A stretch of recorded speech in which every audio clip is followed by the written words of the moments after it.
Buffalo City Council is now in session. Please rise and join me for the Pledge of Allegiance.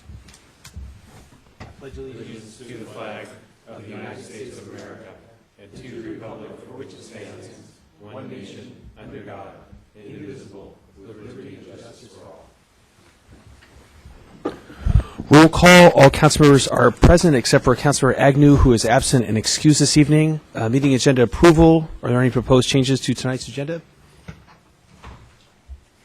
Councilor Ewing. Just for the special presentation item, we might have to adjust the schedule accordingly. I know there are people to come that are coming for that, but it's put on the agenda at 7:25, and there's a lot of items that usually go much quicker, like council reports rarely last 30 minutes, so we might have to adjust. We can certainly hold it at 7:25. That's no problem at all if it's advertised as Or probably closer to 7:25. 7 is probably okay. That's no problem. Anything on the projected agenda? Councilor Rayum. Are we pulling items off of consent right now? Yes, Okay. you can. I'm sorry. So AB 13190, the Okay. road maintenance. All right, without objection, that'll be pulled from the consent. Anything else? Anything on the projected agenda? All right, seeing none, we'll then move into council committee reports. Are there any reports tonight? Seeing none, the next item on our agenda is our consent agenda. One item has been pulled. A motion to approve the balance of the agenda would then be in order. Motion by Councilmember Spivey, second by Councilmember Evans to approve the draft minutes of the regular meetings of November 12th and 19th and the special meeting of November 26th, to approve an interlocal agreement with Snohomish County for traffic control device and street light maintenance, engineering and construction services, and approve a purchase and sale agreement of Blarney Forest. See no deliberations. I had just one thing. Councilmember Ewing. So the last item, I just wanted to let the public know this is on consent, but it is the approval of the purchase and sale of the North Creek Forest, and so one of the parcels that make it up, and I just want to thank everybody in the community who worked so hard to make that possible, and for council for approving this contract. Indeed, this is a really exciting thing for our community. This purchase of North Creek Forest will be done without any cost to the taxpayers. It's because of the hard work of our citizens and staff that they've secured grants. So this will be coming forward, and this is a great day for our city and a great day for our community that we're preserving another chunk of the North Creek Forest. Any further deliberations? Seeing none, please cast your votes. Clerk will display the roll. Motion passes unanimously with Councilmember Agnew absent and excused. The next item on the agenda, the item on the agenda that was pulled is AB 13190, was pulled by Councilmember Rayum. Councilmember Rayum, you have the floor. Thanks. I had a couple quick questions. Nothing earth-shattering, but in here it did have a couple of activities that Snohomish County would perform for us under contract. Would be some stormwater drainage maintenance as well as snow and ice removal maintenance. And so I was just curious to find out, well, for the first piece, I was just curious if we're doing that or not, and then for the stormwater maintenance, and then the second piece is for the snow and ice support. I was curious to how our streets would be ranked against streets inside Snohomish County, since it would be Snohomish County plows performing the services, and if it just wasn't in the agreement. So I was curious if we had any background on using their services. Sure. Thank you very much for the question, Councilmember Rayum, and I'll recognize our Public Works Director, Erin Lionheart, to answer if she's open to that. Good evening, Council. We have not used them for these services at this point, and we don't anticipate using them for those particular services. It's other services within that interlocal agreement that we're more focused on at this point in time. So I couldn't answer your question about condition of roads in the city versus Snohomish County. Well, and just in snow management, would they, I would assume they would probably plow their roads first, and we'd be kind of second tier roads to go ahead and hit after they finished all the county roads. But we don't use those services, so. We haven't currently been utilizing those services. So Okay. probably be up for discussion if we chose to do so. All right, thank you. We have a question also from Councilmember Evans. Councilmember Evans, you have the floor. So it's my understanding that this is kind of an on-call contract if we need additional services. The majority of these services we perform ourselves in-house. Is that generally true? Yes, that's generally true. Okay. I can't remember, there's two different ILAs that are on the consent agenda, and one of them has Right. bridge inspection services, and I think that's this one, and that's primarily what we use this particular interlocal agreement for. But the majority of these we do on a daily basis or as needed and only call Snohomish County. Okay, that's what I was thinking. Yes. Thank you. All right, any other questions for staff? See none, a motion would be in order.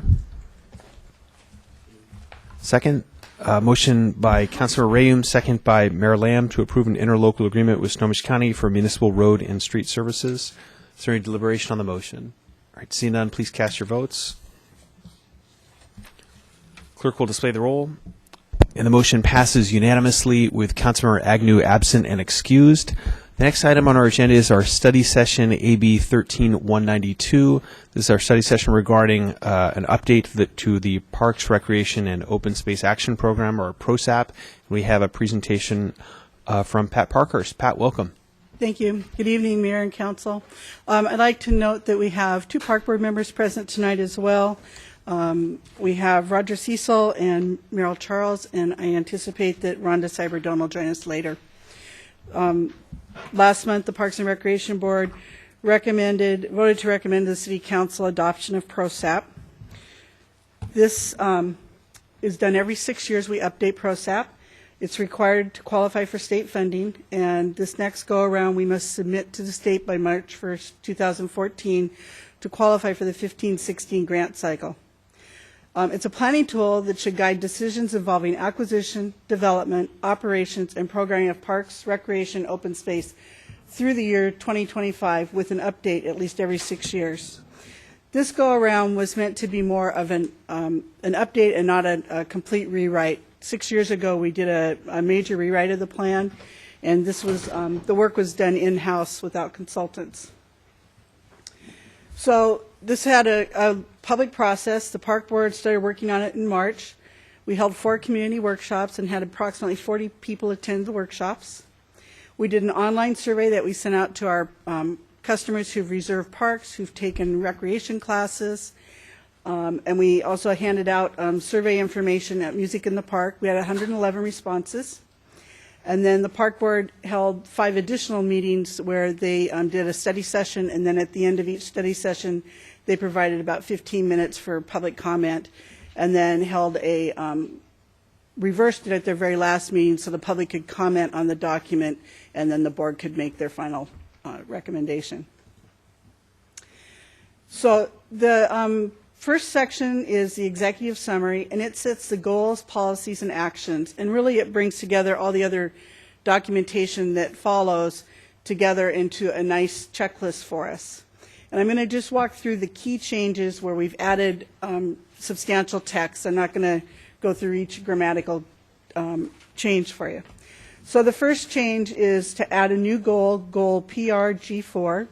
And this is to address open space, natural areas, and wildlife habitat.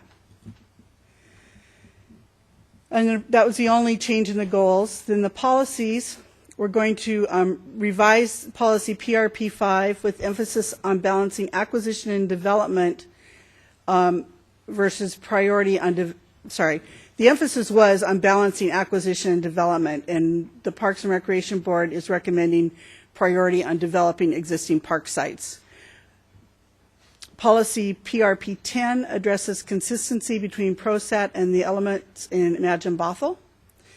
PRP21 supports and promotes stewardship of open space.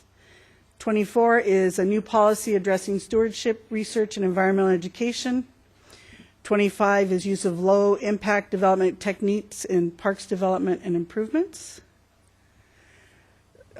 We deleted any under action, so these are actual things we should do. Not necessarily that we will get them all done in the 6-year period, but a lot of them were deleted because we did accomplish them in the last 6 years. So the new actions that were added was mini parks. We added PR A7 and A8 to address new mini park in downtown, which is the open space, and a possible gateway plaza at Beardsley Boulevard and I-405. We revised the neighborhood parks, and there were maps included in your packet. A neighborhood park is a half a mile radius from the park out to the neighborhoods. And in the past, we didn't count our community parks as providing that service. And when you look at Cedar Grove Park and the Park about the Landing and Madrazo Park, those have components that are similar to a neighborhood park. So it has a playground, it has a restroom, it has picnicking areas. So we readjusted our circles and adjusted where the neighborhood parks were needed at this time. It doesn't mean that we shouldn't try and put more neighborhood parks in where those community parks are, but at least it's providing some parks area for the citizens that reside there now. PRA 13 provides for master planning William Penn Park once the proposed tank is replaced. Community parks. PRA 14 supports implementing the Park about the Landing Master Plan and includes an interactive fountain. And the reason that language is there is that the previous PROSAP talked about having a spray park somewhere in the park system. And the board believed that the interactive fountain that's been proposed in the master plan will serve as that, and we don't need to duplicate a spray park someplace else in the system. A17 encourages citizen involvement to develop off-leash dog area. 18 supports the implementation of the Madrazo Park Master Plan. Go back to athletic fields. 21 recognizes that fields should support a broad variety of sports. So currently our fields pretty much support soccer and softball, baseball. And we have started allowing lacrosse. So as we look at developing new fields, we're getting pressure for lacrosse, for rugby, and actually we're getting pressure for cricket as well. So trying to consider when we build a field, how can we accommodate more of the sports that are becoming more popular. A22 supports installing synthetic surface on Field 3. It's the last of the North Creek sports fields to need synthetic turf. Actions. Again, were deleted that were previously accomplished. Whoops, we didn't go the right way. Sorry. More actions. Regional facilities, there were no changes. Trails and walking routes, we supported continuation of the North Creek Trail. We have one segment left up by Thrasher's Corner in the city, and then eventually that trail's to go to McCollum Park. And A35 supports the creation of a trail link between Tall Tree Park and Conifer View Park. And there happens to be a development proposed for that area, and we're hoping to be able to coordinate that with the developer. A43 supports acquisition and completing the acquisition of the North Creek Forest. 44 encourages engagement in the latest and best science to optimize habitat for wildlife in passive areas. 45 encourages working with community groups on environmental and sustainability education as it relates to open space. Open space still. 43 supports completion. What's going on here? There we go. Park maintenance. Encouragement of community groups to provide stewardship of parks and open spaces. 62 encourages use of sustainable and green materials and practices, and 63 encourages use of native vegetation where appropriate. The last one is economic performance and finance, and we added one that encourages private-public partnerships for commercial business and parks, such as food vendors, kayaks, restaurant. All right. Our existing conditions. Today in the city, we own 247 plus acres of parkland that breaks down to 76.97 of developed acres, 20.10 undeveloped, and 150.61 open space acres. Existing conditions of other public land in the city, not including schools, so this is the university, it's King County, it's Snohomish County, is 286.93 total acres. 43.3 of that's developed, 19 is undeveloped, and 224.23 open space acres. We set, more than 6 years ago, probably 12 years ago, a foundation level of service. And this is our minimum.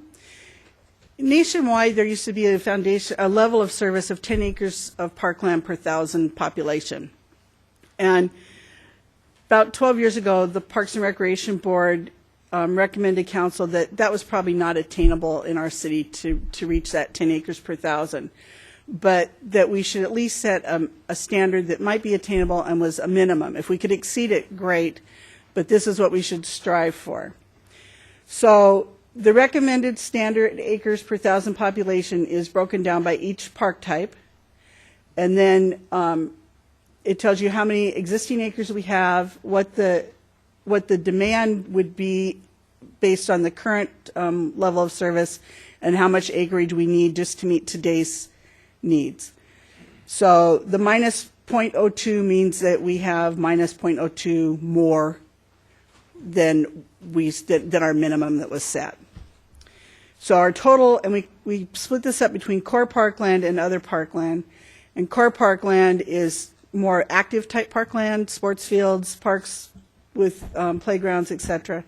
So currently, we Pat, show. can I ask a question? I'm sorry to interrupt, but is the athletic fields, and does that include athletic fields that are maintained by the North Shore School District or no? No. Okay. So we've not counted school district facilities because we cannot ensure that they're going to always be there, and we've lost Popkini when they rebuilt it, lost a ball field, turned out with a great facility, but we couldn't count that would be there. We also can't ensure that they're always going to be open to the public unless we have some kind of a use agreement with the school district. So we don't count any school facilities. So that's just city facilities. Thanks for the clarification.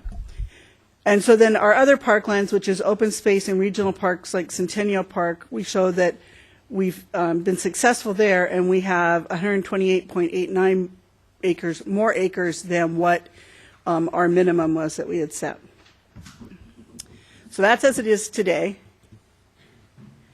I'm not going to go through this one. It's the same thing, but this addresses the MUGA and the PAA. And I should note that at the time we did this, it was not determined if the PAA would be completed. So, and we had to set a kind of a cutoff date.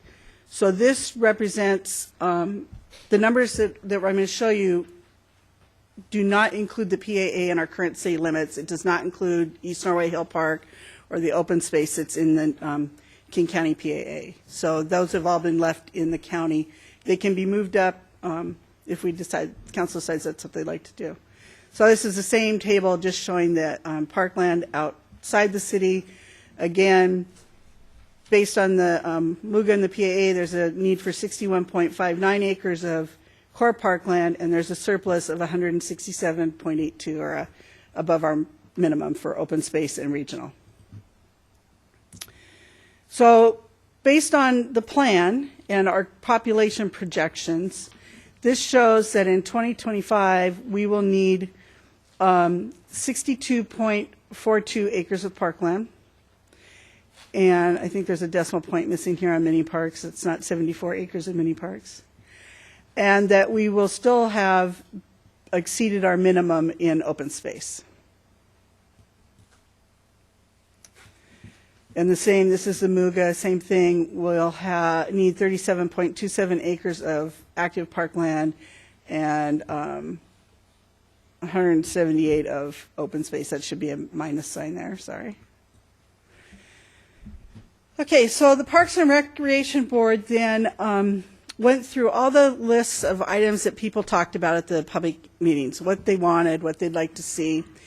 And we did the exercise where we put all of them up, all the projects up by category, and the board put stickers on, and then got it down to a more manageable, and then prioritized the top 14 items on the list in the priority that they saw as important. So starts off with the North Creek Sports Fields, Park at Bothell Landing, master planning Doug Allen Sports Fields and implementing that, Aquatic Center, Blythe Park, and goes all the way down. Some of the decision process that the board made was if something, so Madrazo Park is not listed very high on this list. And that was because it actually fell off the list because they felt it was already on the table and moving forward, so they didn't want to keep it on here. What's also not on this list, there are 5 neighborhood parks that we list that we need, and we need to buy them and we need to develop them. And so they're not in the priority, but they're on the bottom of the master of the document on the table that show that those are 5 more parks that we still need. But they felt again that finishing what we have was more important than buying more land. Okay. The financing the plan section, which is the last section, I'm still working with finance. We want to make sure that it reconciles with our capital facilities plan, so we'll have that in time for the public hearing. The next step would be if council, after council reviews and provides feedback to staff, we'd hold a public hearing in January and with hopeful adoption at that time. So I'm here to answer questions and take notes. Thank you very much, Pat. So is it anticipated then in January that we would have an opportunity for the public to comment again? Yes. Prior to adoption? Okay. I had a question, if you could go back 3 slides on the back 9 at Wayne. Mm-hmm. So the purchase price is listed as $18 million, and you said that, and it says in the legend that that's based on the assessed value. How did that arrive at the priority that it had? That seems very That, first of all, high. the 18 million, I'm not sure that was correct. Some of those numbers were from the old PROSAP, Okay. but Was that how? I'm just kind We- of curious as to how that got. It looks like it's sort of in the middle of the pack, It and is. how that got to where it was, or was that based on public comment, or was that a? it was more based on the board's belief that it's a valuable piece for us to have. We own the development rights to we don't own. We own the development rights to front 9. Front 9, and we have a right of Right of first refusal for the on back the 9. back 9. So that was high on the list last time as well, and the board continued to keep it there. It's a nice link to Blythe Park. Right. So that on the if you could pull back that ranking. The table. Mhm. Yeah. Thank you. Sorry. That was listed higher than the North Creek Forest, and I'm wondering how that is, because it seems like I was just curious as to how that ordering was achieved. I think it went back again, and we could ask Roger if he wanted to comment, but my belief is the board felt it was pretty much a going forward thing already, the forest. It's been getting funding, Okay. so is that correct? Roger, do you want to come up and just introduce yourself and Roger Cecil, Chair of the Park Board. welcome? So, yeah, I would say we felt it was a pretty big accomplishment to get the North Creek Forest on the priority list. And so a lot of volunteer time is going into that. And so we felt like kind of the PROSAP list of what the city itself wants to focus on should be stuff that the city's putting their resources into at a little higher level. If Okay. that makes sense. All right. All right. I appreciate that. That would be, and then there was something in our packet about the neighborhood parks and how those are being developed, and I couldn't really tell from the plan as it was revised. Are we moving away from the idea? Because there are certain areas of our community that have a number of parks in them, and then there's some areas of our community that don't have any parks at all, even neighborhood parks. And Right. it's- So if you look at figure 3 in your pack, and I can't read the page numbers unfortunately because they printed on top of the map. That's the neighborhood park map. And what happened, what we did was the orange circles are community parks that serve as neighborhood parks. Okay. So in trying to determine priorities, that meant the more outlying areas like Thrasher's Corner and Red Hawk and Fitzgerald and Waynita Simons that don't have a park within that half mile, whether it's community or neighborhood, were probably higher priority than neighborhoods that at least had some park to go to. Okay. But those didn't make the list of. The board there, don't see it on here. If you looked at the original document, there's another 5 lines below with a bar that says these items are considered high priority but did not make the ranking. The board chose not to put them into this chart. Okay. So there's 5 neighborhood parks that are listed there. So we're in questions now, not discussion, but that's something I'd like to return to. So I'll open up the floor to other council members who might have questions. Councilor Evans, you have the floor. Thank you. I have questions and so just some general recommendations or comments about potential changes or something that, if it's okay, I'd like to just go through those.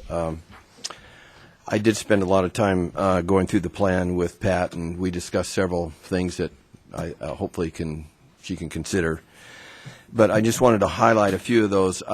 First, I wanted to thank the staff because they did this in-house. There were no consultants involved in this. We did have consultant funds budgeted in our budget for this year, but we cut them out because as we were cutting the budget, a lot of things were going out. So this is a big job for staff to do this in-house. And as Pat mentioned, there's a lot of numbers in this report that were carried over from the old report that I really think there's some questions in those numbers, and I think there's some errors in those numbers. So some of those numbers, important numbers, were not updated or not correct in this report. So I don't know how we correct those without bringing a consultant back in and going through all that stuff, but I think that's just a point that we all need to be aware of, that there are some incorrect numbers and totals in some of this report here. I appreciate the public input we had. We had several workshops and things. But just like all of our public workshops and all of our public meetings, we just don't have a lot of public input at some of these processes and things that we go to, even at our council meetings. We have a great attendance tonight, but many, many times we don't have very many people. And I appreciate those who did turn out. Friends in North Creek were well represented at those meetings. I think most all those meetings they were there, and that was great to have them there. So one of the first changes that I would like to see is on packet, in your packet on page 107. Under the staff report, the last paragraph, just above level of services there, the comment is that the revised document reflects the conditions effective at the time of adoption early in 2014, and therefore the annexation area is not reflected within the city needs. And Pat and I talked about this. You know, we were a city of 34,000, and now we're a city of 40,000 with the annexation, and that's going to happen in February, which would be maybe 1 month after you know, the council takes action on this report. But I really think and this document is for 6 years now, so we're so close. I really would like to go back and see that population, that 6,000 population included and considered in this report, because we're there. We're there. We've actually taken action to approve that. It just goes into effect in February. Would you yield for a question? Because there actually is a significant park that's coming in to the area as well. Is that correct? And I think in the south part of King County. Yeah, but that's what I'm saying. Yeah, that no, I agree. population on our maps and things, if you look back in the maps, that's still showing is outside the city limits. So I agree with your comment. Pat and I talked a little bit about that, and I don't know if that's possible or how much work that would be, but I really think this document should reflect a population of 40,000 and not 34,000, whatever the case may be. I think it's important to bring that up to speed. On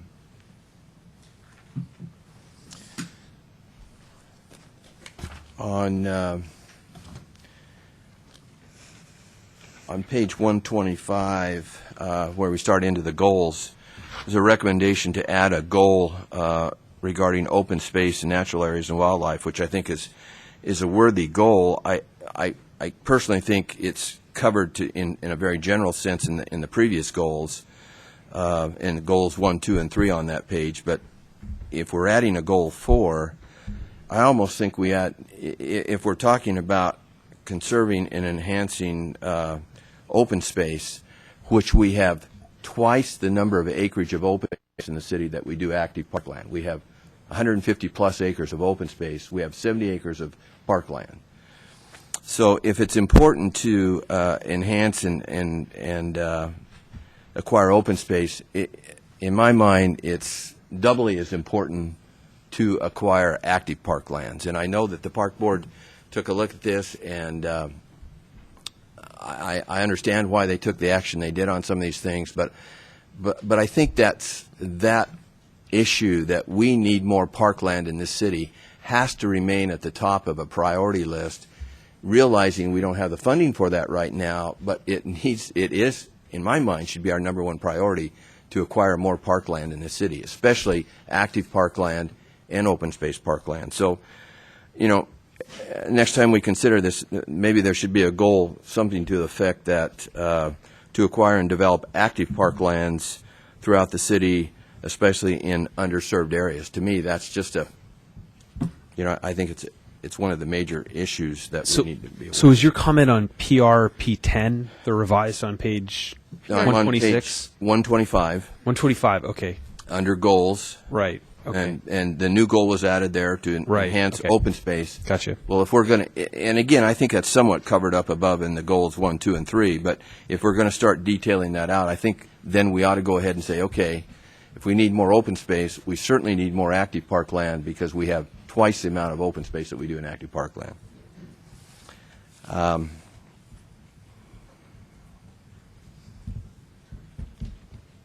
On page 126, I think, actually at the bottom of 125 and 126, Mayor, maybe this is what you were referring to, the policy P5 and P6 did talk about acquiring additional parklands for active facilities and things, and again, to me, that's one of the highest priorities we have in this whole thing. So I don't know if that's something the Park Board can go back and take a look at and consider that, but in my mind, that's important, as important as acquiring open space in the city. On page 127, this will go quick here. Page 127, we talk about A1. A1, to me, is a very important action in this plan. It was important in the last plan. I think it should still be a priority in this plan, and that is that we now, even there's more of a demand for it now, as a city of 40,000, we do not have a standalone Parks and Recreation Department. And as you know, I've been asking for that and recommending that for years. I still believe that's an important issue and one, again, that hopefully at some point, and I understand what we've been working through with downtown and those things, but I really do feel at some point, sooner than later, I hope we need a Parks and Recreation Department standalone in the city. Things have been great in Public Works, but they'll even be greater in Parks and Recreation. So. Let's see, on page 137, a little bit of a sensitive one here, I guess, to me, in page 137, it talks about community context. And there's a statement in there that, in the middle paragraph that was added, one of the sentences says, the former Anderson School building will be repurposed as a hotel and will include remodeling of the North Shore Pool.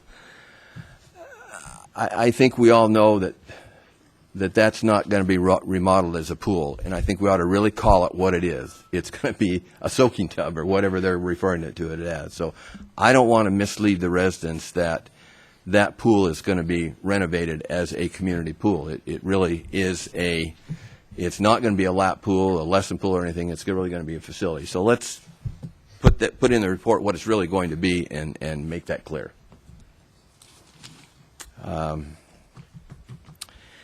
Pat and I talked about this. Some of the tables on page 140 and 147 were a little hard to follow. I don't know whether you had a chance to rework those, Pat, or not, but to make those a little bit more readable, the charts on page 140 of our packet, the inventory and things.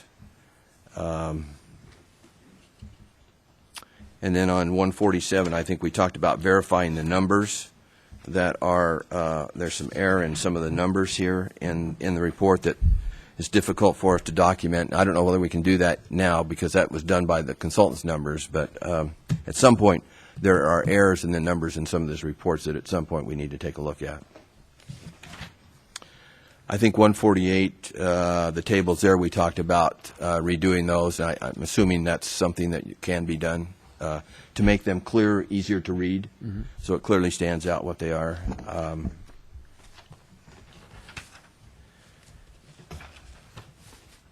The table on page 155,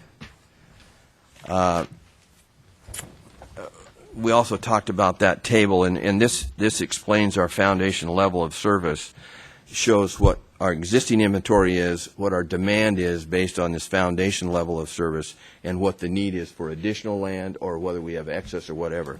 And I don't think that chart clearly shows where we have a surplus of land, which is in open space, as compared to our foundation level service, and where we have a deficit.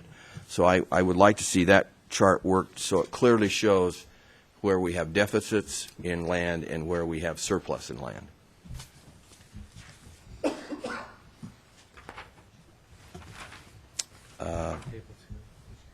That was on table 8 on page 155 in our packet. On page 161, we start talking about the proposed plan elements. And to me, what this chapter, this section really talks about are the needs and the proposed actions to meet those needs. So I don't know, there's a different way of titling that, but we do talk about the needs and how we're going to address neighborhood parks and how we're going to address community parks and those types of things. But I wish that was a little more clear. Then on page 163, where we talked about community parks, we're double dipping a little bit where we're taking, for example, Cedar Grove Park, we're taking that and we're saying that as a neighborhood park, which it is, but then it also doubles as a community park, which it does. But what isn't reflected here is I don't think, is the need for a park, another community park in the northeast quadrant of the city. I think that you mentioned, Mayor. We're short in the Bothell area for parks, so that's something. And then just winding down here on page 173, where we talk about priorities. I appreciate the park board's work they did on this, because it's tough when you don't have the money to do some of these things, so you wonder what should the priorities really be. But these priorities are great. I still believe that, and what's not shown on the screen up there is the other priority projects, and that's where the land for additional parks and things came in. So I don't know. To me, somehow that needs to be moved up in the priority list. I realize we don't have the money, but if we don't get it in the priority list, we're going to have a hard time finding the money to do that. It needs to be brought to our attention, and as a council, we really need to find a way to improve our park system with adding more land. And again, I just, well, I'll end with that here, but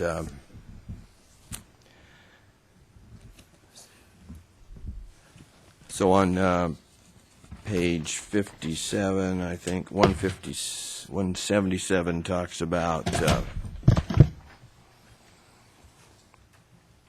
funding strategies, and it's a very general chapter about what some of the issues or what some funding sources are, which is what it was in our last comp plan.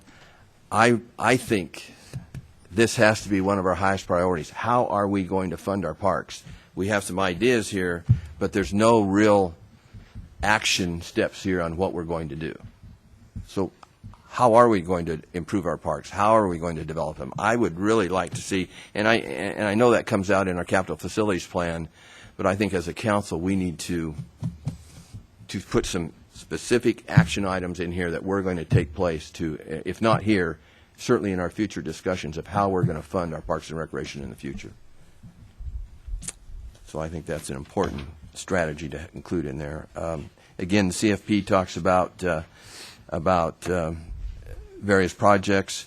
We heard as we were discussing the City Hall that we have an annual REIT of about $3.4 million a year, and approximately $3 million of that is going to be potentially allocated to the lease payment of the building. Well, then maybe there's $400,000 there or so that can somehow be moved into parks or something. So I think that's something as we get into discussion of our capital facilities plan and our budget and things we need to take a real hard look at what are some action things that we can do in order to fund more parks.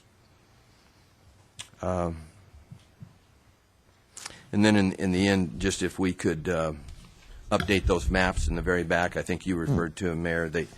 If I'm looking at them right, they don't include the annexation areas. So I would hopefully those maps could be done to show the city limits does include those annexation areas, and the population should be included in there too. So we did accomplish a lot in the plan the last 6 years. there's a lot we didn't accomplish. We have a lot more to accomplish, and we'll continue to work on it.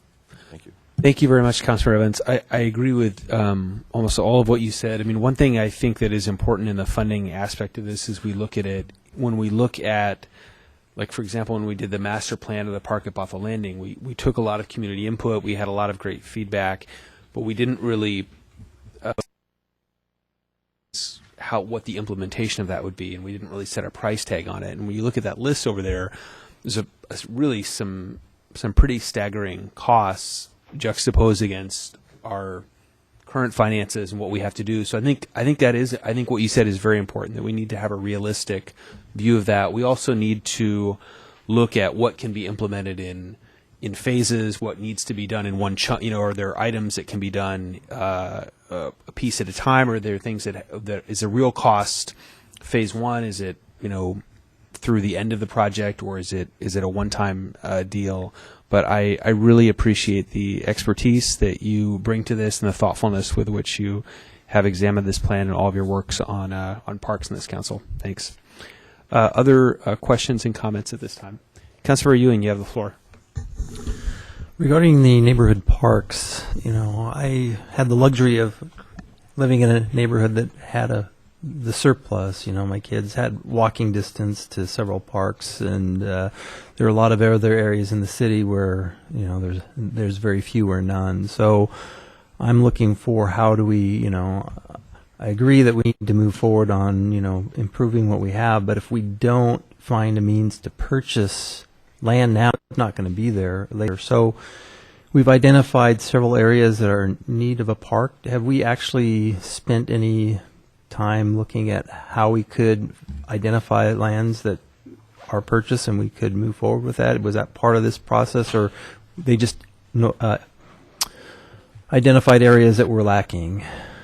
We just identify areas that are lacking at this time. It's dangerous to identify specific sites, because then property owners will know that we're interested in purchasing. It also sets up expectations for neighbors that we're going to buy something in their neighborhood. So it's always been fairly generic, and then when funding's available, we go out and look for the site. Or sometimes the sites come to us. So we've become, as a city, quite skillful at going out for grant applications, especially for roads and trails. We've gotten lots and lots of grants, and recently we've been pretty successful at getting grants for, open space, Williams Property, the North Creek Forest, and probably others I'm not thinking of. So is there the potential then that we could go out and apply for grants for purchasing neighborhood parks? Is neighborhood parks something that there are grants available out there for? They are few and far between. The first problem is you have to have a match. So the state grants always require at least a 50% grant match. The grants we've been getting have been for open space only, and those are more readily available. You would have maybe some success for a community park in an area that needed a park. Probably more likely to get that than you would for a small neighborhood park. It seems that that's, when you look at the lists that RCO is funding, it's really limited to where we can go for grants. RCO is pretty much at the state is our sole source. The counties only have conservation futures funds usually for open space. Okay. So we recently annexed the south part of Bothell, including East Norway Park. And so was there any funding for improving that park that came along with that? Or can there maybe be that we can seek some funds from King County for that? Well, we met with King County last week and pretty much laid that out and asked them if they had any money. And while they have had it on their long list of parks to improve, they've never set aside any funds for it. So maybe there's some legislative action, or there are King County grants, right? We have received open space grants. Open space. So we've already have the open space in this case. So again, the grants that King County offers wouldn't qualify for making improvements. Right. So the Conservation Futures grants limit it to being passive. And in the past, that site has two, not great, but two ball fields. And certainly soccer still uses those as practice fields. So that's where your funding is often lacking, is in the active space. It's there for the open space, and if you're going to just let it be passive or trails, but for ball fields and for playgrounds and for picnic shelters, that's a difficult money to find. And then I don't see on the list skate park, and that was something that our community, I think, really appreciated when we did have it. So what was the discussion on the skate park, and why doesn't that show up It's on the on list? it's number 13. Oh, so I missed This it. is buried. Okay. And so maybe you can just fill me in, because I don't So think we talked about The that. desire of the board was to try and find an existing park or a future park where that could be sited, that it would be like the dog off-leash area, it would be an area within a park and not to create a park just for that purpose. But we've looked at every park site we have, and we've had struggles to figure out a place that it's going to fit. We're still storing the equipment. We still have it. And there's some, like Centennial Park, where we can't put it because Correct. we are purchased with conservation grants, right? Right. It's the pro and con of using the conservation futures and open space money, is that then you're limited to putting any kind of heavy activity. And is there, okay. All right, that's my questions for now, thanks. Thank you. You'd like to go next? Councilor Spivey. Thank you, Mayor. Now, let's see, what was I? It was page 128, PRA 3. Do we, where it says, where appropriate, provide dual use of lands associated with public utilities, water supply reservoirs, or other drainage or stormwater facilities to meet recreation needs? Have we, excuse me, have we looked at the public works side of it and made sure that that statement jives with our capital facilities and our public works statements, as far as making sure that it's written down on both sides so that it's recognized in both areas? I'm not sure that Public Works has a document that it would be able to be slid into. Certainly, given current situation with Nick Stroop overseeing parks and all the other utilities, it's been fairly painless. We have 3 parks that have water tanks or are part of a water tank site. So William Penn is a tank site first, and we use the park. The rest of the space is parks. Royal Oaks has a tank site on it, and Bloomberg Hill is a tank site that we've developed with a park. We also have a stormwater detention that's in Cherry Hill Farms and Brickyard Road Park that has a storm detention facility underneath the tennis court. So we've got a lot of examples where we've done it. That's kind of where I was leading, with Yeah. mostly stormwater retention facilities where we can put tennis, basketball, pickleball courts, things like that. Okay. And then also PRA 20, you start talking about athletic fields.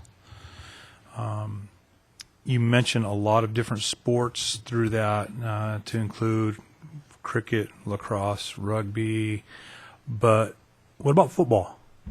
Football is very popular in the area, and it's not so much game space that they look for, but practice space, and so it doesn't necessarily have the same striping requirements, although paint is removable and they do it on field turf all the time. What about football? So it wasn't intentionally left off. We were already working with football, and they're using our fields. So these are groups that are now struggling to come in after soccer, Little League, and football. Okay. Certainly football could be added, but we do work with them. You mentioned a comment earlier about how I believe it was North Creek Fields, that the primary use is soccer and football, or baseball, softball, Right. and I just want to make sure that we're not leaving a very popular sport in our community out of the loop. Correct. And the other it was just more under, I believe it was page 164, and it was just more as a placeholder for my comment, was again under athletic fields. And my question is, you have all these elements to include at these athletic fields, but the one, not a physical element, but an element nonetheless for our athletic fields is programming. What are we doing to look at programming for athletic fields? It seems like this time of year, our athletic fields are pretty empty, and I only know of one sport that's pretty much playing outdoors, and that's soccer. So at what point do we have to shift and go, this time of year is dedicated to sports A and B and C, and this time it's D, E, and F, so that our athletic fields are being programmed year-round to the highest level possible? So we do spell out seasons. We are, for the youth, their seasons are pretty defined. And they're not just Bothell, but they're defined regionally. So we have to kind of follow their, so soccer and football, for example, they're definitely fall sports. Well, But, they're not, one of them really isn't. It's a year-round sport. well, soccer, yes, and so soccer only has, shouldn't say only, soccer's on our fields on the synthetic turf fields from September through mid-March. Then we switch over and it becomes youth softball and then adult softball. During the time that soccer's on the field, we put football in the fall, we put lacrosse in the winter. Lacrosse happens to go across two seasons. They play in late winter and early spring.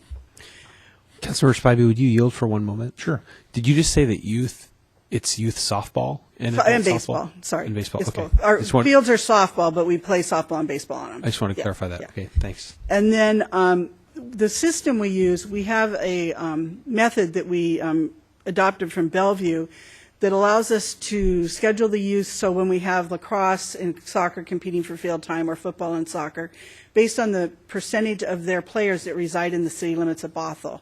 So the group that has more kids gets more field time, but it allows, as another group grows, that they have to keep adjusting. So soccer has had to give up some field time to football and to lacrosse as those teams grow. So it's always a balance. The leagues have been quite happy with the percentage system versus competing and going in and at times, not here in Bothell, but other places, they get into actual arguments over who gets what time. So that's been very successful and worked.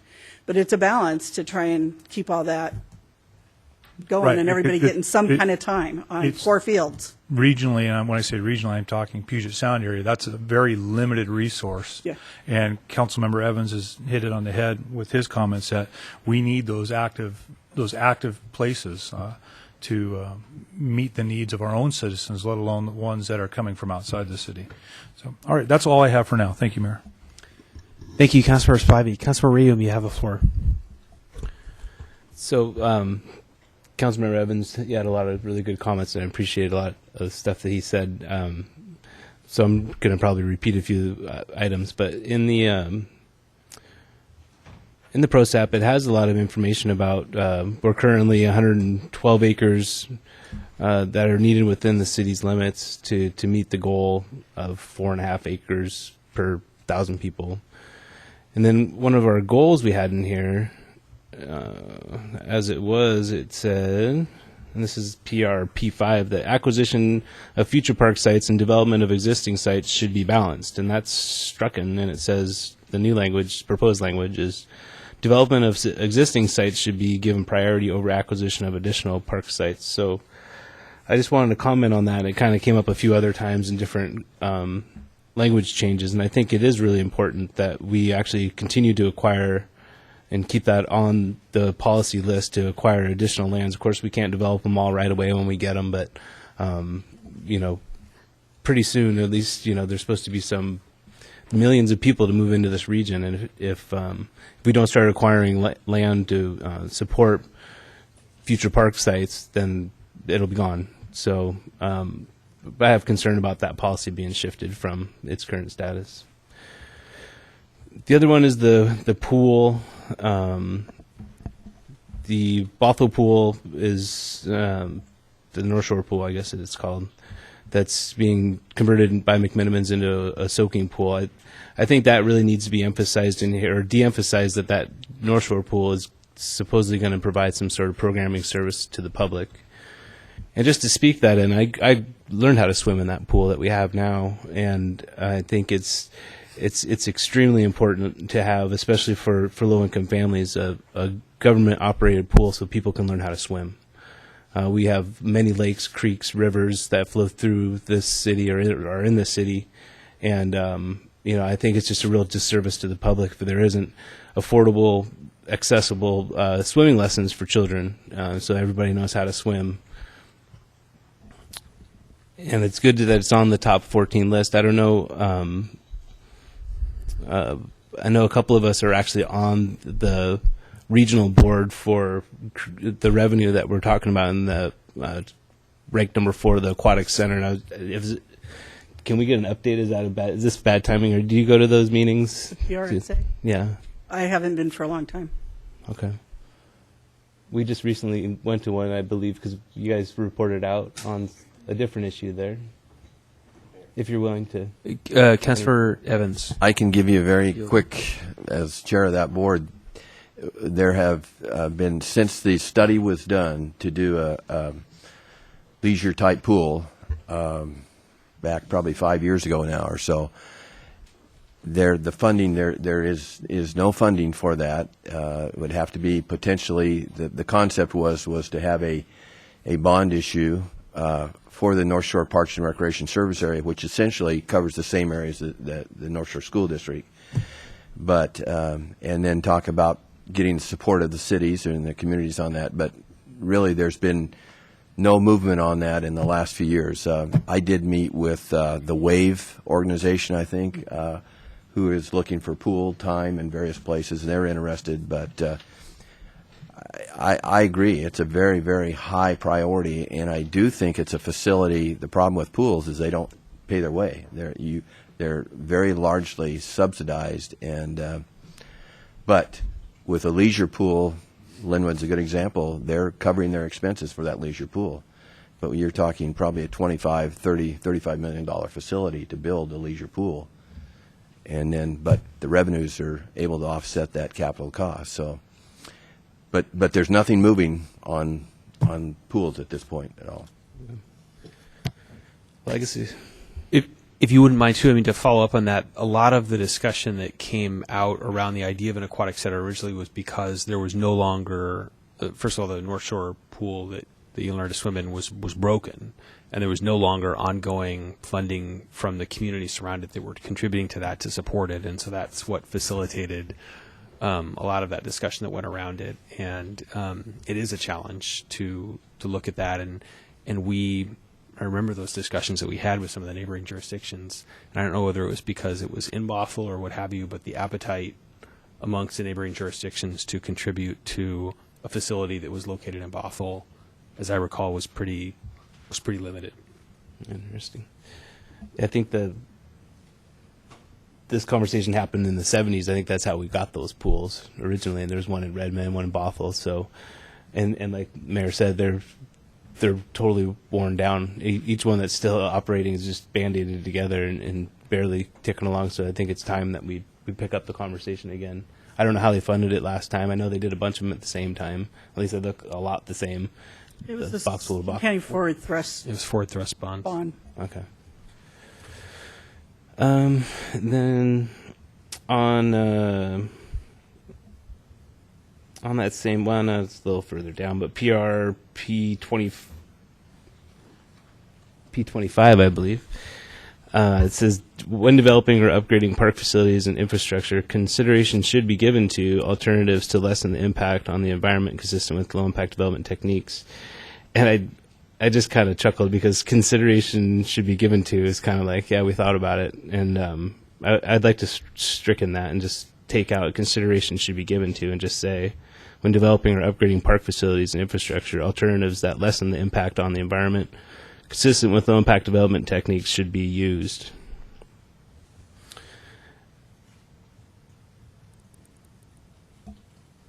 And let's see. That's just the same comment about. So we're saying we're not going to acquire more land, and it just doesn't make much sense to me, especially in the northern part of the city. The map update, obviously, that has been said that we should probably show the city limits to include the annexations in the south end of the city. PRA 14 says update and implement the adopted 2008 master plan for the park at Bothell Landing. And then we included they would like to include which includes an interactive fountain. And I'd like to just change that whole thing and have it say fully implement the adopted 2008 master plan for the park at Bothell Landing. That's that. And then PRA 63, when adding or replacing vegetation in parks, native species should be used when determined to be practical. And I did have a resident comment on that. At Stipek Park, we have barberries that were recently planted, and I don't know if they're native or not, but her child ran into them and got pretty hurt because barberries are actually pretty sharp, and you get kind of caught up in them if you're small. Penn Park? Stipek, sorry. Stipek. And so I just thought I'd mention that maybe park patron friendly plants or something like that, or non-pokey plants.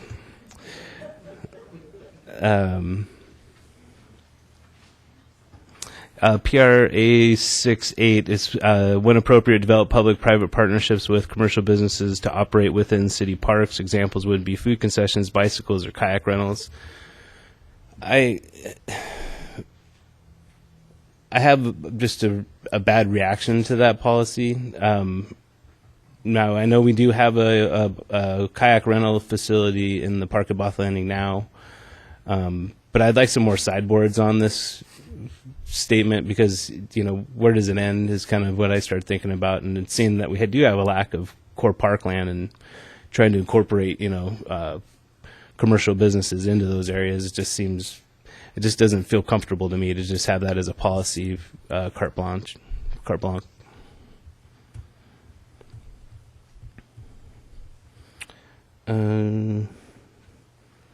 We need a public pool for swim lessons and swim teams. So that again. Oh, there it is. That's that North Shore pool part. So yeah, it would be nice to have the edits unedited about the North Shore pool or updated.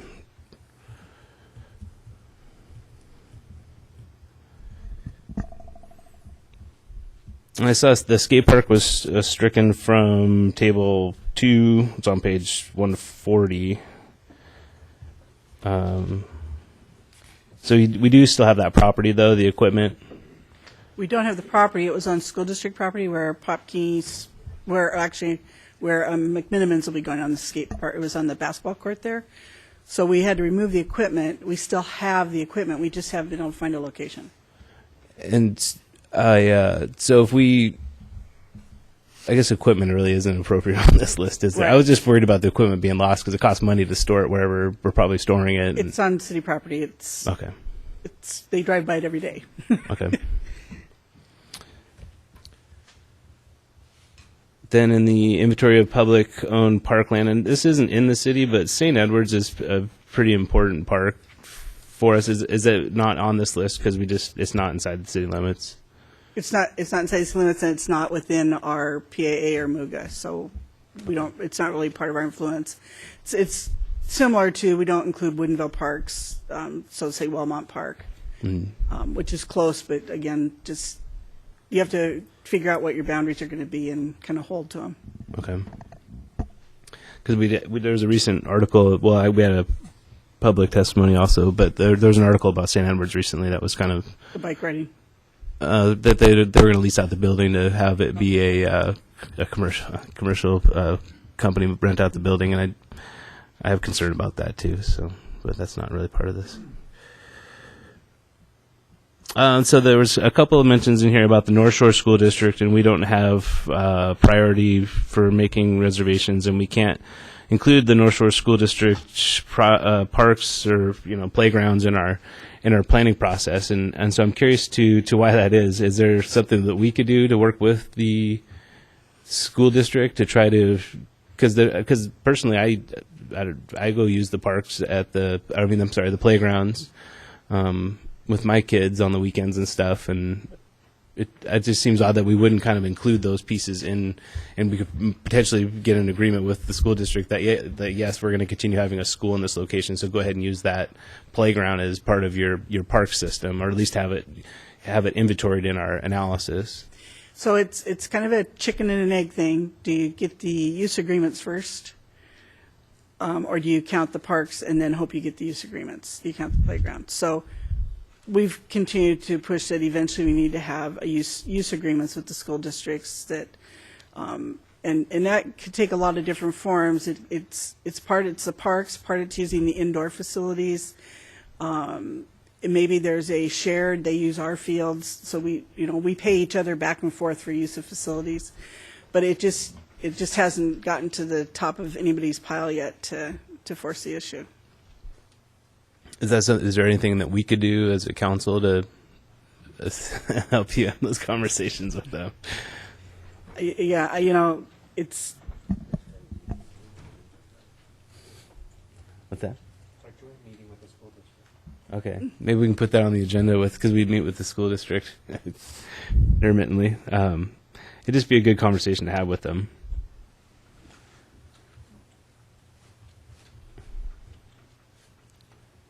And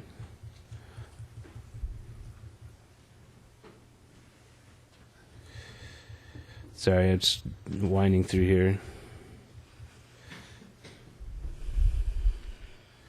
So the on page 162, it's added update William Penn Park master plan after existing water reservoirs replaced.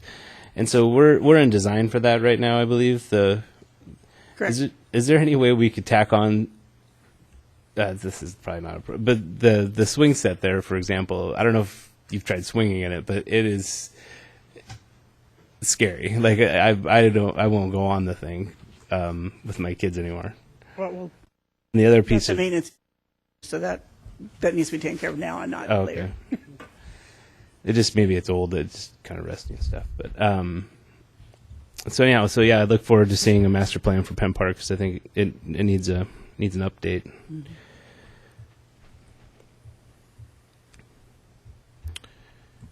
And one of the things that came up is the in the open space section. And I don't have a page for you guys, but the it'd be nice to have something in here about repairing or restoring the buffers along the Sammamish River, potentially doing in-stream habitat in the river in Bothell. It's I know it's King County property, but cities and other parts, actually even along the Sammamish River, have done quite a bit of restoration to get the blackberries out and just try to make it more natural vegetation, and even get into the channel and try to create a little more habitat in stream for fish to travel through. So it'd be nice to add something to, and I think I put that in page 169. So the question is whether that is a parks or it's been part of our storm and water quality. Right. We are in the process of starting our update for our storm comprehensive plan, and I think that that's an area where we can focus on that. Most of the programs we have related to streams and restoration of vegetation on streams falls within our surface water group. So I think our preference would be to leave it there since it's not city property either. Okay.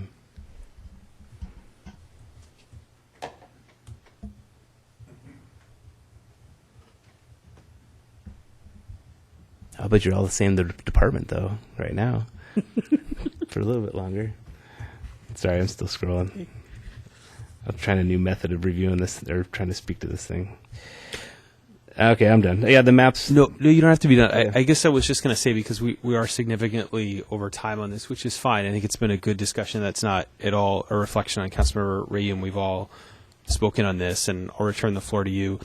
I do want to have an opportunity, though, because I think what we're in need of is another session where we actually go through the document itself. And I don't know that you have any direction from us councilmatically. I think you just have individual comments from council members. And so I think what would be helpful is in a time where we have a study session or maybe an active session to take public comment and then have an opportunity to go through and navigate the document itself. Because I think there are some changes that this council will make, and I don't know that having you sort of go back and take all of the comments and bring them back would be the most productive use of your time, unless other members of council disagree.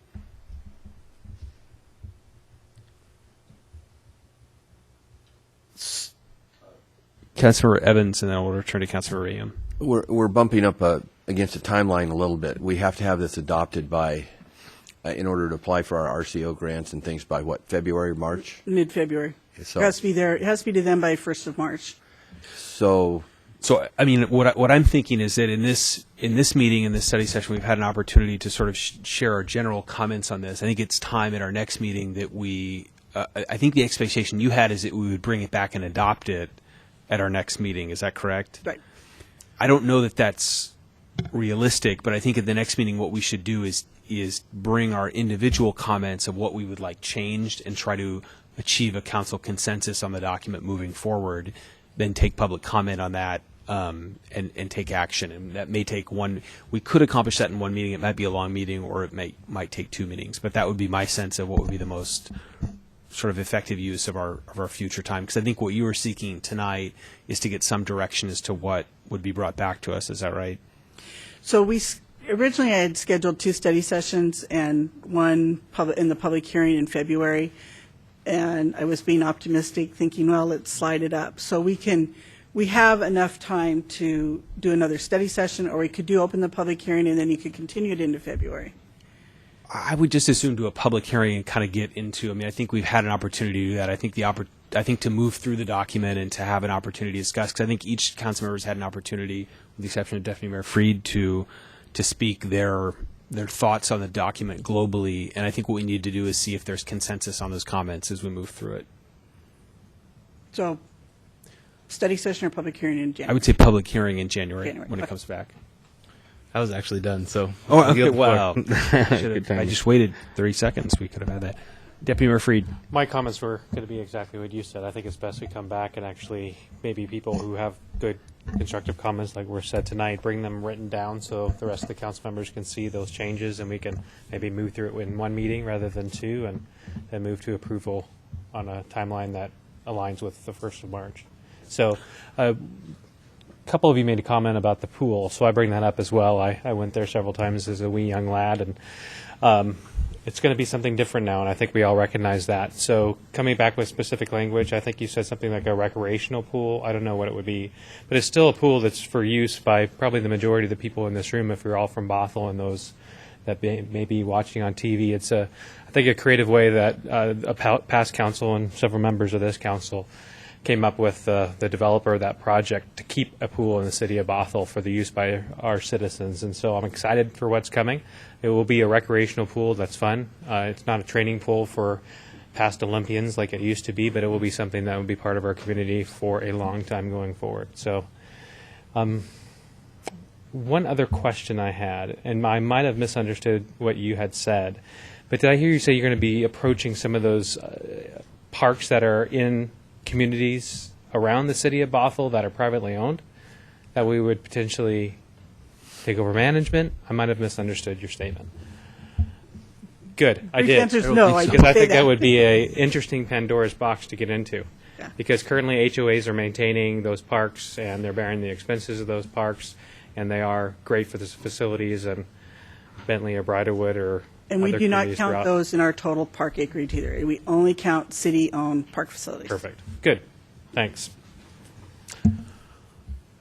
All right, thank you, Pat, very much. The next item on our agenda then, and I was wondering, is there anybody in the audience, or how long do we anticipate the presentation would be on the Planning Commission recommendations, or how do council members have a lot of comments on the next item, the Woodcrest Estates?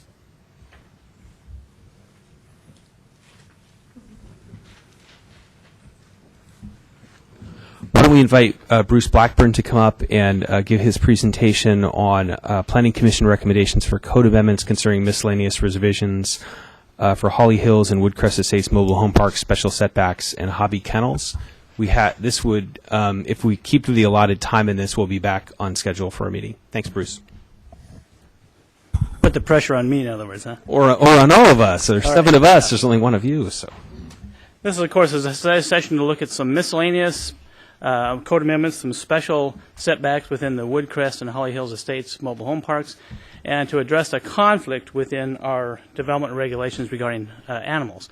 This was a docket item that was placed by the council in 2013, and basically the concept was to fix some miscellaneous code amendments as well as some provisions that for Holly Hills and resolve the conflict there. The miscellaneous code amendments are generally pretty simple things. There's not really of any major significance there. It's primarily taking care of Scrivener's error, creating proper references and things of that nature. A couple of the ones I just want to mention, one is, of course, within the downtown area. The Planning Commission looked at some of the language there and said, look, let's make a little bit of a change here to make it easier for us to track, and that one's fairly simple. The other one, of course, involves the other one, of course, involves easements within residential properties. Essentially, there's a requirement for a 20-foot setback from easements, and that's been kind of an issue because it takes up a great deal of land within those areas. The idea behind the Planning Commission recommendation would to take out the word easements from that 20-foot setback provision and let the general provisions of the Bothell standards apply. The special setbacks within the Holly Hills Woodcrest Estates, these are a couple of mobile home parks that were established in the 1970s and 1980s. And essentially within those development applications, they were actually planned unit developments, there were some special setbacks applied. The issue has been that we've never had anywhere where we could all go to find those special setbacks. It was just within the development files of those provisions. So the action here would basically put those special setbacks within their development code so we can find them. Now regarding hobby kennels, we have the police department that has certain provisions underneath the animals, and we have the Department of Community Development Planning that has provisions underneath certain animals. And there's a conflict because the police department, within its animal control officer, can issue what's called a hobby kennel or a special hobby kennel license, which allows a greater number of animals than what our zoning code does. The zoning code does not recognize that provision. Therefore, there's a conflict. It makes a lot of sense to have those things so they work correctly. The Planning Commission did a couple little tweaks there with tying the number of animals that could be allowed to lot size just to basically keep a little bit of synergy with the animals themselves. And that concludes my presentation. Thank you. Well, you certainly did your part. Are there any questions for staff? Councilmember Evans. These changes, will they affect the current property owners in any way? No, in fact, actually, it'll benefit the current property owners Okay. because now they won't have the confusion of, Okay. well, wait, what setback do I have to comply with? So they're not losing space or anything? No, like no, that? no, Yeah. no, Great, absolutely not. thank you. Councilmember Ewing. And there is no problem not being, having specific code requirements in specific sub-areas. That's okay. We don't have to then push those same changes citywide. We can have that flexibility within the code. Well, in fact, actually, the code is really specific. It actually calls out those 2 mobile home parks, so it's very specific. Okay, thanks. Any additional questions? So seeing none, I would just ask for consensus of council. As a study session item, we don't need a motion to bring this item back for action at a later meeting. All right. Bruce, do you need any further direction from us? No, I do not. All right. Thank you. So the next item on our agenda then is our special presentation, and we have a special presentation tonight for our outgoing council member, Patrick Ewing. I don't know if I was going to say a few remarks. I don't know if you wanted to speak first, and since you're leaving, I thought I'd give you the option. I think I'll have the option to speak last this time. I will. Thank you. That is why I gave you that choice. So tonight we have a great opportunity to come together as a community and to celebrate the service of Patrick Ewing. Patrick began his service to the city of Bothell on the Planning Commission in the year 2000. He served as a city council member since 2002, He was our mayor in 2004 and 2005. Patrick has served on Snohomish County Tomorrow Steering Committee. He served on the North Shore Performing Arts Advisory Board, on the Snohomish County Conservation Futures Committee, as the alternate on the East Side Transportation Partnership, on the Seashore Transportation Forum, on the University of Washington Bothell Cascadia Community College Traffic Advisory Committee. He has served on the Snohomish County Tomorrow Steering Committee, on the North Shore Performing Arts Advisory Board, on the Snohomish County Conservation Futures Committee, the East Side Transportation Partnership again, the Seashore Transportation Forum, and the UWB Traffic Advisory Committee. Councilmember Ewing has devoted most of the last 13 years of his public service to the city of Bothell, and that is a remarkable achievement. Pat has an incredible attendance record. He has come to, I think he has a better attendance record even than I do. He has come to many, many meetings. He puts in his time for the citizens of Bothell. And I will say that I've sat next to you for a decade, and I have never doubted your the sincerity of your conviction that when you speak and when you vote, you do what you think is best for the people of the city. And I deeply appreciate the service on behalf of the citizens of Bothell and on behalf of your fellow council members. I have a plaque and on behalf of the staff, I have a plaque to give you to commemorate your service. And I wanted to say that on a personal level, my wish for you and for your family is peace in the years to come, because you have certainly earned it after your service on this council.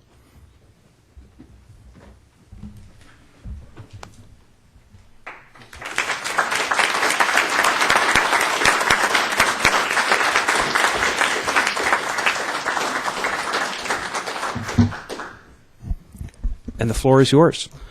Well, I think you might have missed a few committees. So there were a few more. But it's been quite a ride. You know, I first never would have dreamed that I would have been an elected public official. But I got involved because there were things happening in my neighborhood that, you know, I didn't know what was going to happen. And I got involved and then started coming to meetings and had questions and concerns and just snowballed from there. And so I think I've been to almost every city council meeting, not just for the last 12 years, but before that I was coming to every meeting. So it's been like 15 years of council meetings straight. I've seen a lot of change in that time period, and I've been very blessed to be involved in some of this city has progressed. You know, we've got 4 wonderful ball fields in the North Creek Business Park now that all of them are lighted, and 3 of them are turf now. We've increased the use of those. We've almost completed the whole North Creek Trail within the city of Bothell. The rest is going to be completed within the next year or so. Constant street improvements on 522, 527, 540, but that's a challenge. You know, traffic doesn't get better. It just keeps getting worse. So we got to be vigilant in keeping that up. One of my proudest accomplishments was I served on the Puget Sound Regional Council Transportation Policy Board, and during that time was the time period where I advocated for an extra lane on 405 northbound from the business parks, and that was accomplished in my time frame and with federal funds. So that was exciting to see that, because when you looked at the traffic map every night, you'd see this big black thing on the map, and now that's gone because we've got the traffic moving, at least in that segment. Of course, it's not great in other places. What else have we accomplished? Infrastructure, stuff you don't even think about. But I remember 12 years ago, every winter, power would go out for days. So what happened? Well, it wasn't the city, but other utility companies upgraded the infrastructure. And now I can't remember the last time we had to pull the generator out. So the same things happened with stormwater and sewer and other things that you probably don't even think about, that these great improvements have been going on for the last 12 years. We've had, you know, one of the things that got me involved was the citywide street plan. That, you know, the city's plan at that time was to go forward with creating this grid system, and that didn't go through. Instead, we've got language in our comprehensive plan that protects neighborhoods from having cut-through traffic. And we've implemented a traffic calming program that's brought relief to a lot of neighborhoods that used to have cut-through problems, that it's gotten better. Maybe not perfect, but it's gotten better. So I really want to thank the staff for working with me, my fellow council members, the people in the community that have supported me in good times and bad, and thank you for coming out tonight and supporting me. And I'll still be around. I probably won't be able to just ride off into the sunset. I know that, I'll still be watching things and coming down and visiting with you occasionally. And this place is special. People love Bothell. It's not perfect. It's got its quirks. I miss the Bothell for a day or a lifetime sign. I wish we could get that back. I miss the chickens on the trail. I mean, it's a quirky place, but people love it. This is our town. They like this place. So, it's special. And we got a lot of development that's going on. Just remember that this place is special. And when you move forward, do it with care. Listen to the people who come down to talk to you, and they care too. And let's keep what's special about Bothell special, because people love this place. Thanks.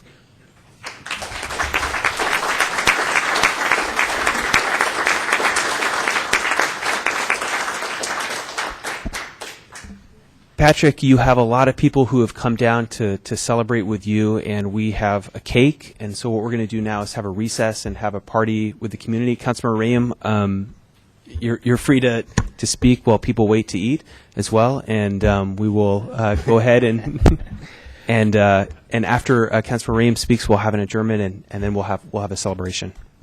I just wanted to keep it. I'll keep it short, but I just wanted to say. Well, first I'll just do a quick dig on Pat. This is not a roast. This is. No. This is. But when I was running for office, I talked to Pat for the first time, and I remember I was pretty anxious, and I was talking to him, and I would say something. He was really quiet on the other end of the line. I think anybody that's had a lot of conversations with Pat knows. It's quiet. There's this intermittent. It sometimes is uncomfortable. When I first met him, I just filled it with blah blah. I just kept talking, right? And then I realized a couple of things, and actually I learned that from Pat, is that it's very wise to think it through before you say a response. But I just really appreciate the thoughtfulness, that everything that Pat does is thoughtful. And, day in, day out, every time I conversed with him, that I actually enjoyed the quietness in between when I would just shut up for a second and let him think. And then he says something. Like, everything that came out was solid. And I'm going to miss those conversations. I'll probably still call you, but I'm going to miss those conversations on a weekly basis. The other part is that it's really important to recognize that time here on the council and on committees, we go to committee meetings on other weeknights and even on weekends, but time here is always time away from home and your kids, and so that's just a long time to have that time away from your kids. 14 years. I know your daughter's here, and she's 1 or 2 years old, and so he's been giving up Tuesday nights and then some for a long time, and I think the city's definitely indebted to him.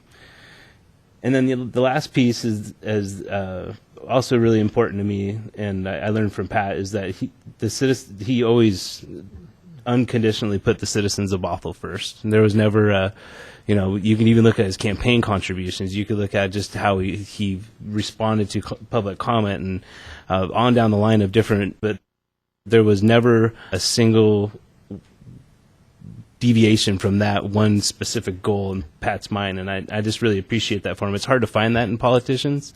I don't think we're professional politicians being council members, but especially as you go up the food chain, you don't have people that are just 100% dedicated to the citizens that they're trying to serve, and I think Pat's a really good example of somebody that has always held that line, and so I thank him for his service. Thank you very much. So we'll be in recess, and we'll enjoy our celebration.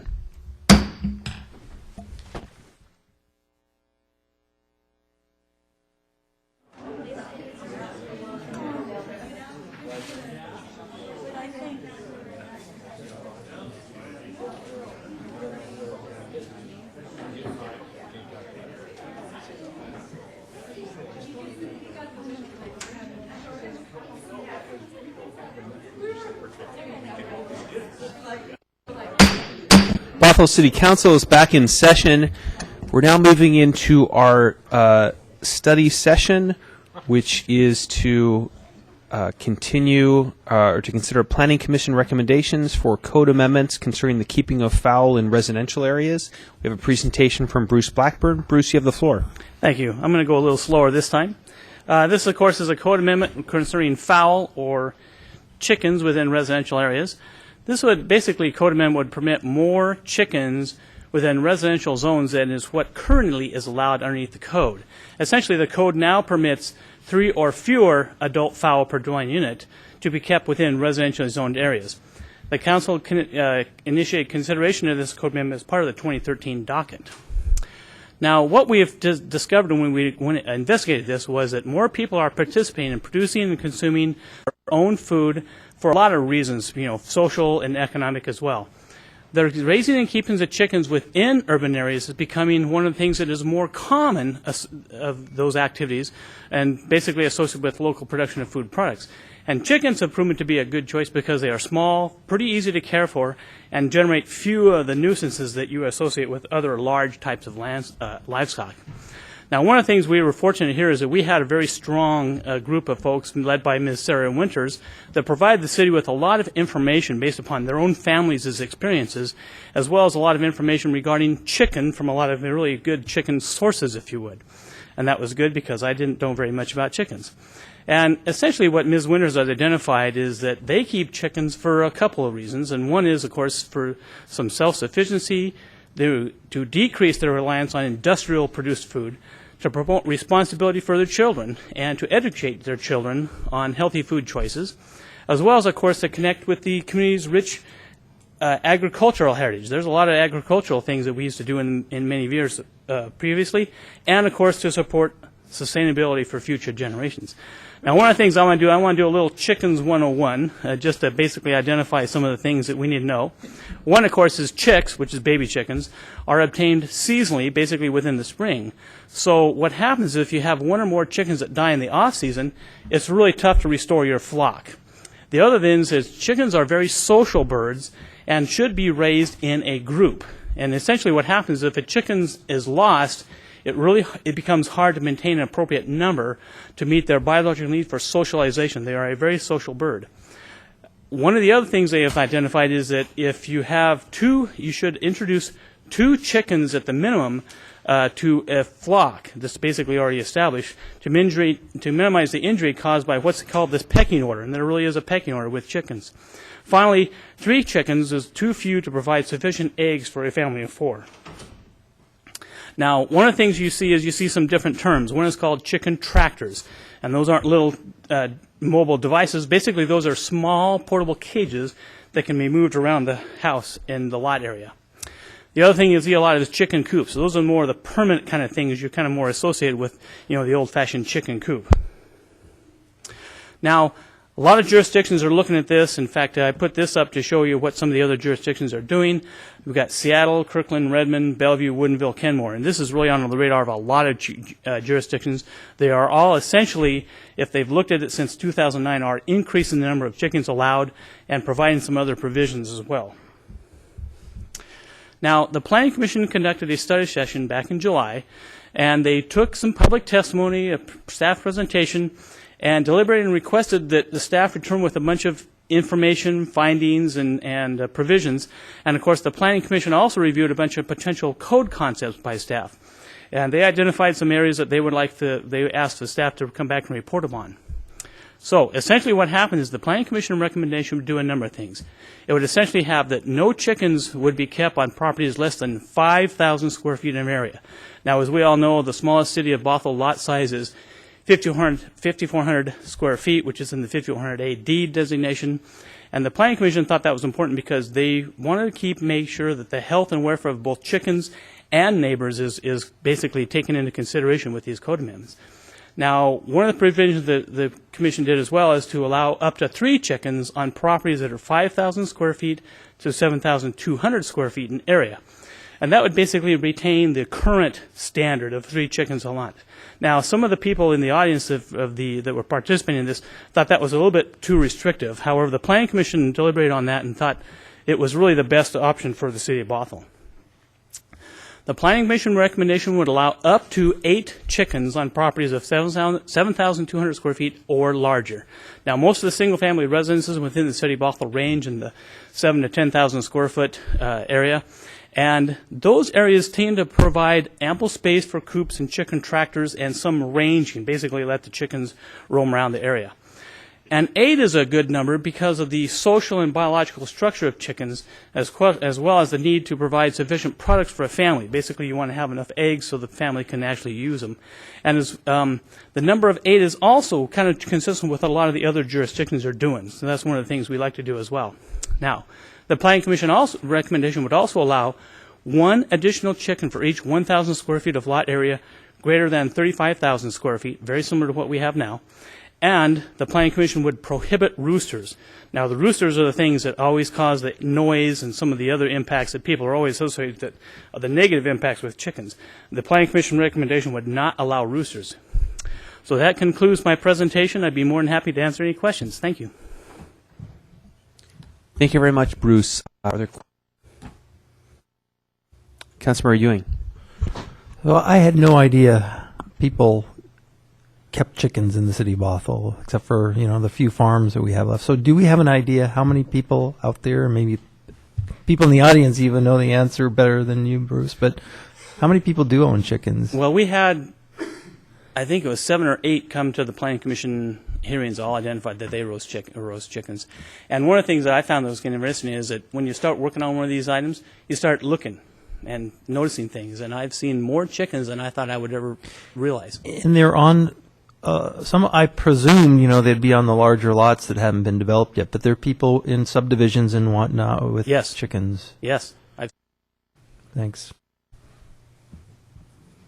So this is a study session, but I know we have some folks who have come to attend, and I don't know if anyone would like to speak this evening, if council is okay with that. Would you like to speak, ma'am? Yeah, please come forward, give your name and address for the record.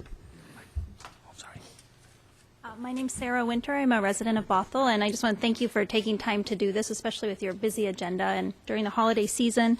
I think my only concern, in addition to what Bruce has presented, is for the families who do live on the lots that are sized from 5,000 to 7,200 square feet. For example, the downtown, the section of homes that are older in the original downtown